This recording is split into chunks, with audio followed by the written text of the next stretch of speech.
instead of just being like swept along by these larger social forces, you've made a decision. You're taking responsibility for your life and what your life looks like. And that is what we're getting at when we talk about authenticity. Authenticity isn't some kind of naive you be you, man. That's kind of what we've reduced it to in modern culture. Is like you've got this true self and you're only being authentic.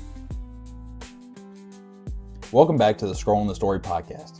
To kick off season 2, I sat down with Dr. David Dockery from William Carey University to discuss his recent Substack article on the philosophy of Minecraft. I hope you enjoy our conversation today and stay tuned for more discussions with Dr. Dockery. Remember that the Scrolling the Story podcast can be found on Spotify and YouTube, and you can follow me on Instagram at Brogan Lady and on Substack at The Brogan Lady. I will also be publishing on Substack under Dark Roast Philosopher. Please take a moment to find your way to the caption or show notes today and follow the link to Dr. Dockery's original article.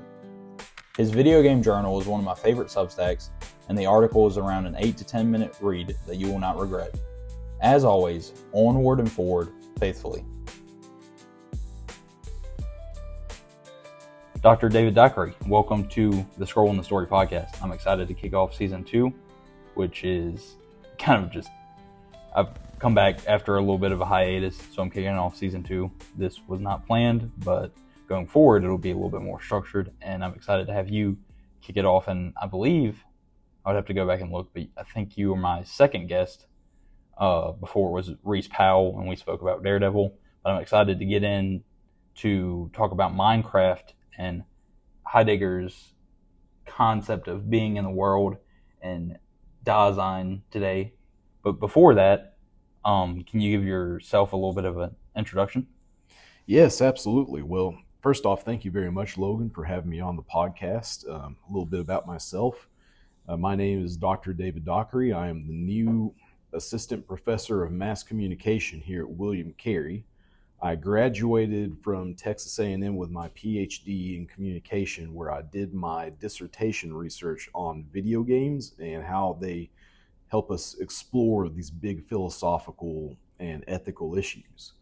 So that has been one of my great passions throughout my graduate career, and it's something that I am continuing to try and do research on as we speak. Just trying to integrate theology and philosophy into the study of video games. So I'm very excited to be here and have this great conversation.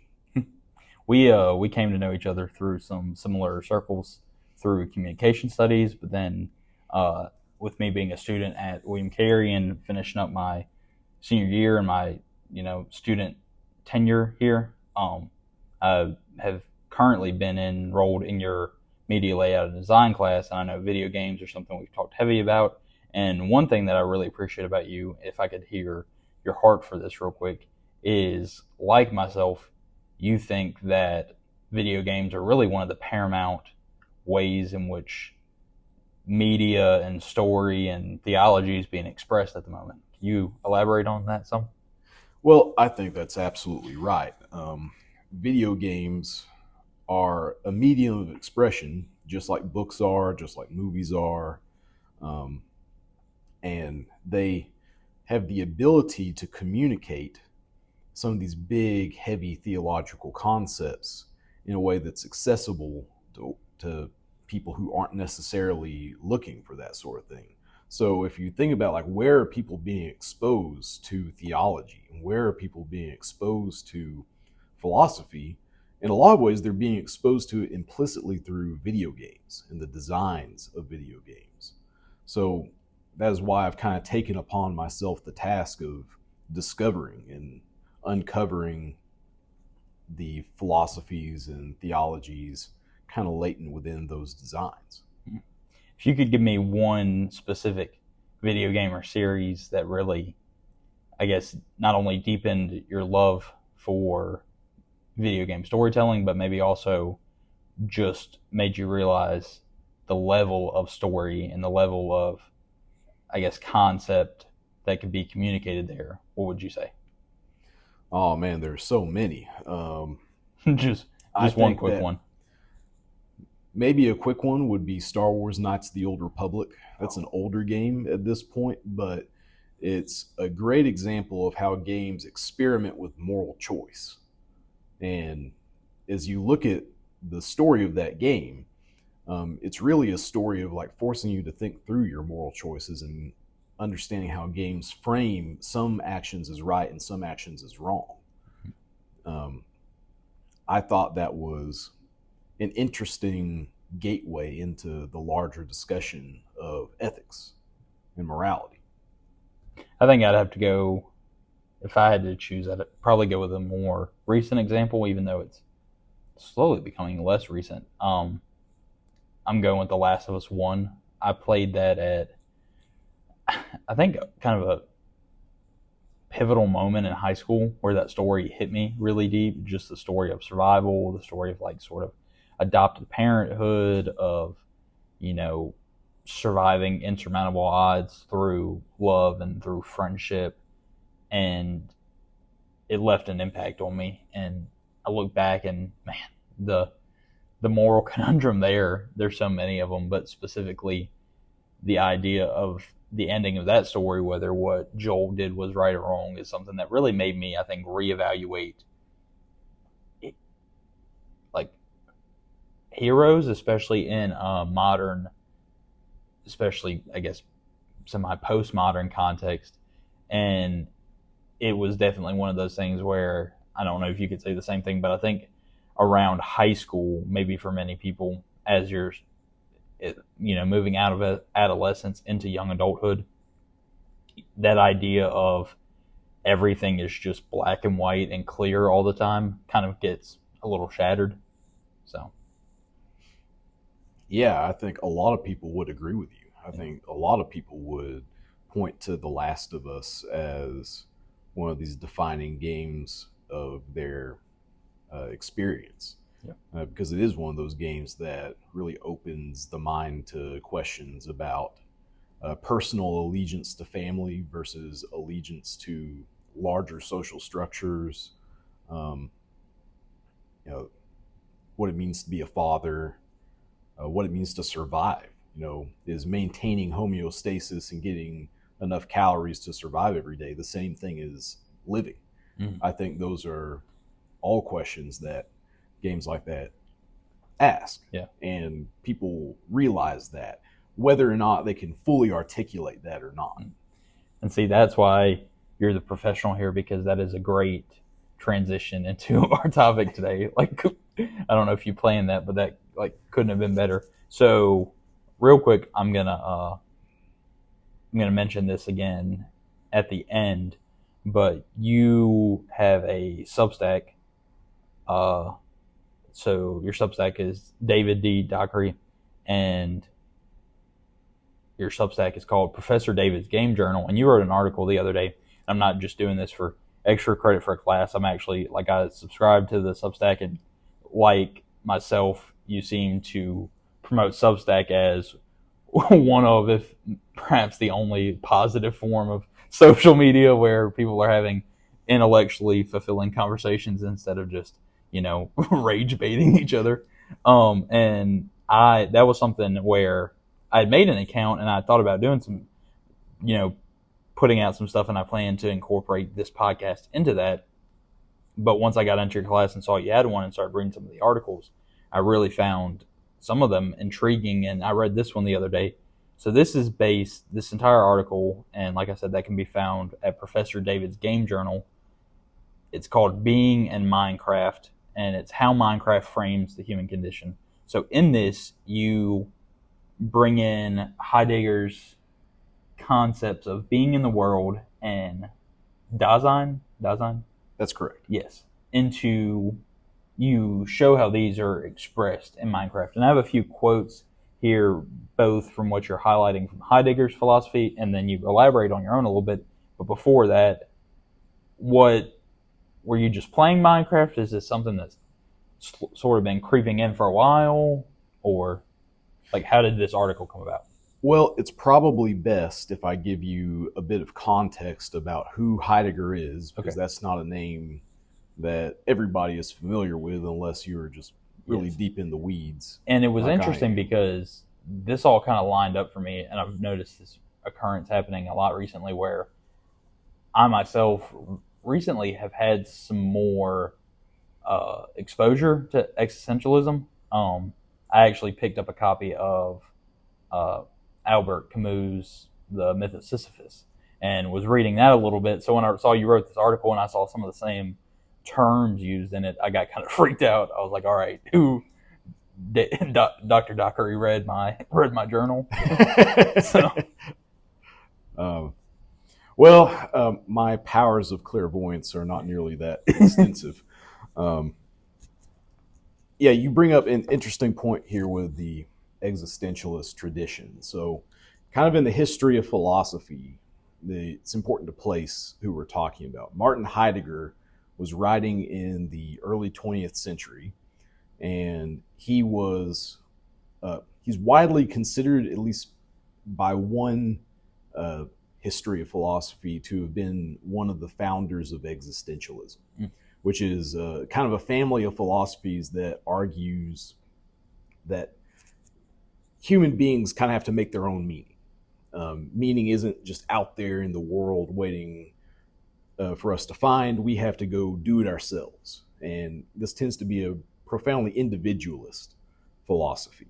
Less so with Heidegger than with later members of the tradition, but Heidegger is, at least according to some histories, one of the pivotal founders of a modern existentialism, kind of after Soren Kierkegaard and some like proto-existentialists. So when Heidegger is writing, he is writing to try and investigate the question of being. And he is going to push back against a lot of the ideas and concepts that had been involved in the history of philosophy up to that point. So Heidegger represents a break with an extraordinary amount of the tradition of philosophy beforehand. But, just as like some personal information about him, he was a German, hence the name. So, if you want to technically pronounce his name, I think it's Martin Heidegger instead of just Heidegger. Like Martin.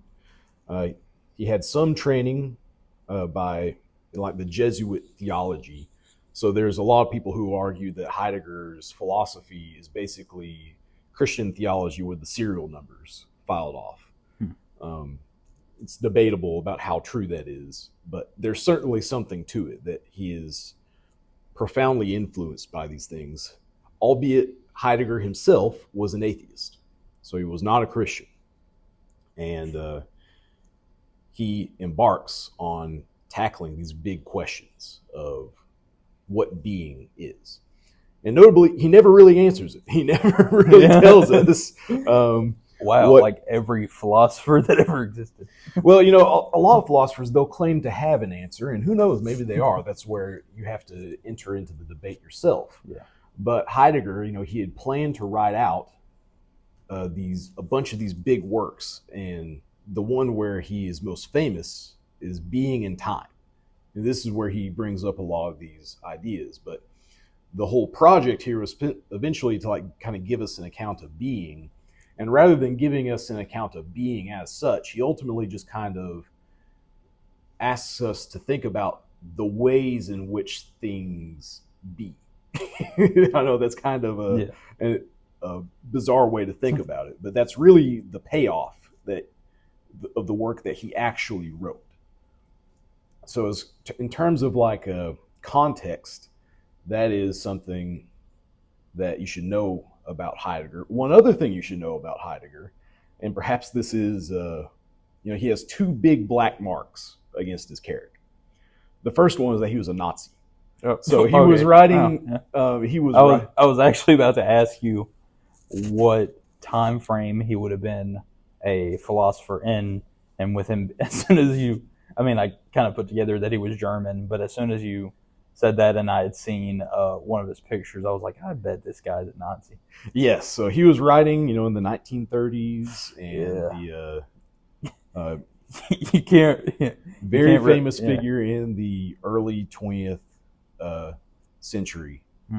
And of course, he's in Germany, so we all know what happens. The Third Reich takes over, and he becomes the rector of the university that he works at. So the rector is kind of like the German equivalent of a provost. Okay. A provost in America is supposed to be over all the university curriculum type thing. So Heidegger was a rector for about a year, and during that year, his job was to bring the teachings of the university in line with the Nazi Party. Okay. So he was an avowed anti-Semite, and was, despite his remarkable mind, remained an unrepentant Nazi until his death. He never turned around and wholeheartedly repudiated. Guys, we got that part wrong. Sorry. Yeah. There's none of that. Yeah, he would try to wiggle his way out of questions about, well, don't you think that what the Nazis did was wrong? And it's hard to say what exactly he thought, but he was for sure an avowed anti-Semite, which leads to the second big black mark against his character, which is that he had an affair with one of his students, Hannah Arendt, who is another one of the great political philosophers of the early 20th century, who was a Jew. Okay. So, I knew that part was coming somewhere. Yes. Wow. So this is a remarkably, obviously these things are worthy of condemnation, but he is a complicated character. Yes. Like many existential philosophers. Yes, he is. When you look at like his actual biography, he's not faithful to his wife. He is an avowed anti-Semite, and yet he and Hannah Arendt somehow have this affair. And Hannah Arendt seems to be profoundly influenced by his philosophy. She wrote a book called The Human Condition, which, although it does not directly, say, I am going to work in the Heideggerian tradition, a lot of the concepts are still there. So you can obviously see his intellectual influence on some of her work. So Heidegger, even though, you can say he's a terrible person and he got a lot wrong, what you can't say is that he wasn't influential. He was profoundly influential. And a lot of his ideas... I think that's one of the sad things, like the sad truths about many questionable, or not even questionable, but outright despicable historical figures is, yes, you can claim that they got it a lot wrong, but sadly, most of them, they are influential. So, yeah. I bring that up about Heidegger, not to say that, this guy's a terrible person, therefore you shouldn't listen to him. It's not that simple. I mean, he's influential for a reason. And just because he was a Nazi doesn't mean that every single idea that he had was wrong. Obviously, his anti-Semitism was wrong. Yes. But his deeper questions about, how do we investigate the nature of being and so forth, it's hard to say that that's inherently wrong because of the black marks on his character. But that's just kind of a brief biographical sketch of Martin Heidegger. So, in terms of Minecraft, is the concepts that you talk about, especially the being in the world and Dasein, are these things that you've seen this in the game of Minecraft for quite some time, or is it something that you put together recently? One of the things I wanted to mention about, I know we talked about this a while back. Me and you have both been playing this game for years. Many people are familiar with Minecraft, even if it was before the movie and the chicken jockey in the theaters and Jack Black. But I've been playing it since I was in middle school, and then Pocket Edition on the tablets and all. And it's a very fun game, and I'd always taken it really as you're carving out your own meaning, which sounds like that is pretty in keeping with existential thought. And a quote that comes to mind, even though it's not from Minecraft, and I know this is a crazy reference, but I think about if you've seen Zack Snyder's Batman v Superman, Batman as he is like sort of beating Superman, which seems crazy, but Batman uses kryptonite and outsmarts him and outthinks him, and Superman's also kind of blinded by like his mother being taken captive. But he says, "My parents taught me something, that the world doesn't make sense unless you make it." And I can't help but hear the kind of existentialism creeping into that. And it feels like that's the way that a lot of people approach Minecraft is, you spawn in and then you begin to apply meaning to this world. And you take this, but you sort of highlight some of Heidegger's stuff, but also there are some ways, and I agree with you, in which this philosophy kind of falls short. So I want to invite you to talk about that. Yeah. Well, there's nothing specifically about Minecraft that I had been thinking, oh boy, this is a perfect fit for Heidegger's work. I'd actually made this observation about the applicability to Heideggerian thought to other video games before. Specifically, Elden Ring was the first one that I thought about, but I realized that Minecraft fit even better. Yeah. And I think that's a good place for me to just explain some of the key terms that I saw in Minecraft. So Heidegger, in his great book, Being in Time, he's investigating the question of being, and he is raising the question of like, how do we understand it? So he's looking for a method, looking for a way to like grasp what being is. And then he realizes that there is a being who can kind of see being from the inside rather than from the inside out. From the outside in. So for example, if I want to investigate the being of this table that we're sitting at, I can only investigate its being from the outside in. I can't really see from the perspective of the table. I can't see being as such. Yeah. But there is a being who can see being from the inside. There is a being for whom the question of being matters, and that's the human being. That's Dasein. So that word comes up in Heidegger's thought a lot. And Dasein just means something like being there. It's a very literal translation. But the point here is that this is a particular being who kind of sees being from the inside out rather than from the outside in. And this gives us an understanding of being in itself, as opposed to just a particular kind of being. And for Heidegger, this is important because being is always being cashed out in particular kinds of being. The podcasting that we're having right now, this is a way of being in the world.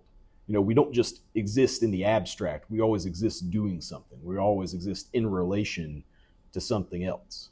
So Dasein, the human being, does not just kind of float out there as like an independent thing, an independent subject. This is kind of what Rene Descartes, who was another famous philosopher, he thought something like this, that you're just like an independent soul and in a world full of objects. And Heidegger is rejecting this. He's saying that there is no you apart from the relationships that you have in the world around you. So for Heidegger, being is always being cashed out into particular relationships and forms of being. We are not merely, the world to us is not merely present at hand. It's not merely just a set of objects that's nearby us. It is ready at hand. It's something that we interact with and relate to and kind of make our own, using things like technology and other kinds of equipment. You walk through this in the article. Could you take a brief moment to walk through how this plays as you spawn into a new game of Minecraft? Yes. So Heidegger, he's thinking to us about how, he's thinking about how our experience of the world is that we're kind of thrown into it, right? When you are born, you don't instantly know, oh, God exists and I need to follow Jesus and do all these things. You have to gradually discover these things are revealed to you. As it stands, when you kind of spawn into the real world, for lack of a better term, you are thrown into the world. You are thrown. And this is this kind of discombobulation, this confusion that we experience as part of the human condition. Yeah. And we kind of have to piece it together and gain an understanding of things. And the same thing happens in Minecraft, right? If you are familiar with playing Minecraft, especially if you're a new player, that first night when you're thrown in there, everything is chaos because there's like all this crazy stuff going on. You don't know what to do in this game. You just run around. It looks like you can break blocks, but it's like you're not sure what to do. This was one of my first experiences when I was playing Minecraft for the first time. It's like, what do I do in this game? I understand that I can run around and break blocks, but what's the meaning of that? Yeah. I was thrown into the world of Minecraft, but I had to figure out what the meaning was for myself. Yeah. I think that there's something beautiful about the invitation to figure out that meaning for yourself. And one of the things I want to get into here in a minute is the idea of authenticity and how the player can pursue that. Because I think of so many video games, and we had a paper a while back where we had to write and analyze a video game UI, and I chose Ready or Not, which is a game I've played extensively recently. And one of the things I like about Ready or Not is it is not open to the same degree nearly that Minecraft is. Like, there's still set missions, and it's a SWAT simulator, so there's objectives and there's targets. However, I appreciate games where gone is these common tropes of some of your like modern Call of Duty or Battlefield missions where you load into a level or mission and immediately there's like a follow bubble above someone's head, and you're seeing at the top right corner like all these mission objectives pop up. I love how Minecraft throws you in, and you can already, you're wandering around and you're like, oh, this beautiful game, but the moment that sun starts to tick down, you're like, uh-oh, figure it out. I'm in trouble. One of the things that you brought up, and I have a few quotes here from your article, is you were talking about as you were playing, gradually my hermeneutic abilities increased. I learned how to more deftly navigate the world. I learned how to make tools like pickaxes, shovels, and swords. I discovered techniques for reshaping the landscape. And anyone who's spent some time at all with Minecraft or spent some time playing it or watching people play it, they'll realize that this is part of the cycle within the game. The cycle of, at the most simple and basic level, mine and craft and progress forward. So, but there are still some complexities to that where if you're just an onlooker from afar, you may not catch on. What are some of those, especially, and what is your idea of this, or what are your ideas about this concept of authenticity as being expressed?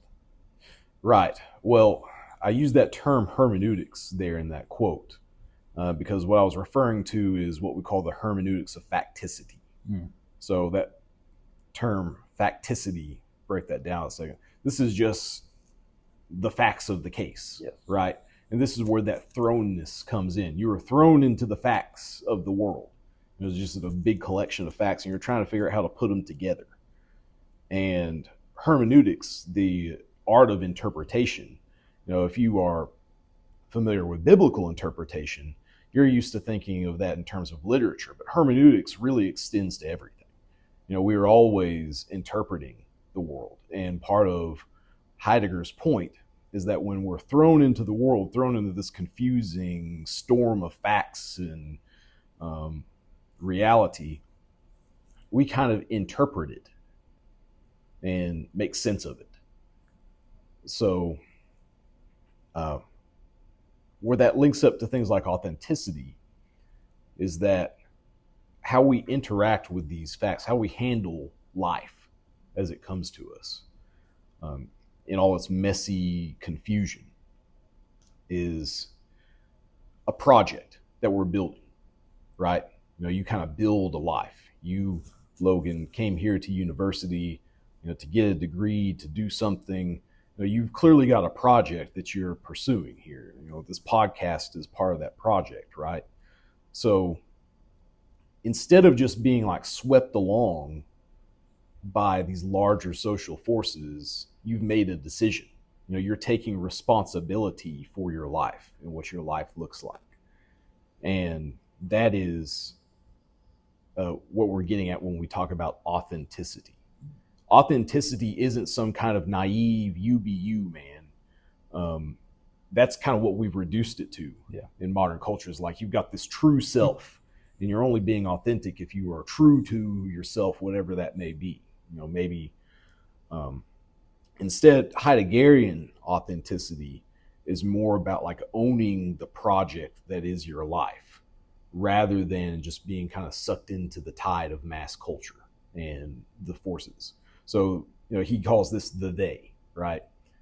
They, in terms of like a overarching concept, are trying to like force you into an inauthentic, just kind of thing you do, as opposed to you making individual choices for yourself and owning those choices. A good way to kind of like get a concept of the they is when you think about mass-produced things. Think about like a mass-produced painting of the Mona Lisa. A mass-produced like print of the Mona Lisa is not as valuable as the Mona Lisa. Why? Well, because it's inauthentic. Yeah. It's just one of many. But the original Mona Lisa is the product of a set of choices by Leonardo da Vinci. It's not just a carbon copy. In the same way, you can make that kind of choice too. You can just be a carbon copy of whatever the norms of society and all that are. You could be like a really great painter, for example, but you realize that being a painter is not going to pay very well, so you decide to go be a lawyer because that's what your dad wanted you to do, or that's what all your friends are doing. You kind of get swept off, and then when someone asks you, it's like, why are you a lawyer? It's like, well, that just seemed to be the thing to do. It's a good way to make money. Everybody else I knew was doing it, and that's why I'm a lawyer now. That's an inauthentic life. Yeah. That's not a life you own. That's a life that owns you. Mm-hmm. And Heidegger is suggesting, I think, that we rebel against that. Yeah. As the being for whom being matters, as the being for whom we can like have some choice about how we cash out the larger concept of being in particular forms of being, particular kinds of life. How, as the being who has a choice about how we interpret the crazy facts of the world that's thrown at us into a coherent story, then we have a responsibility to own those choices, however it turns out. And that is what it means to live an authentic life. Yep. I like the way that you summarize it in the article. It's a way of taking ownership of one's life rather than having it dictated to you by some external structure. Yeah. Yeah. And I think that I'm doing Heidegger justice here. Like, there's a massive asterisk I have to put next to all of this, which is that Heidegger is extremely dense. It's very difficult to understand what he's saying sometimes. So it's entirely possible that I've misinterpreted Heidegger, in which case I would welcome any correction. But I think that's what Heidegger is saying.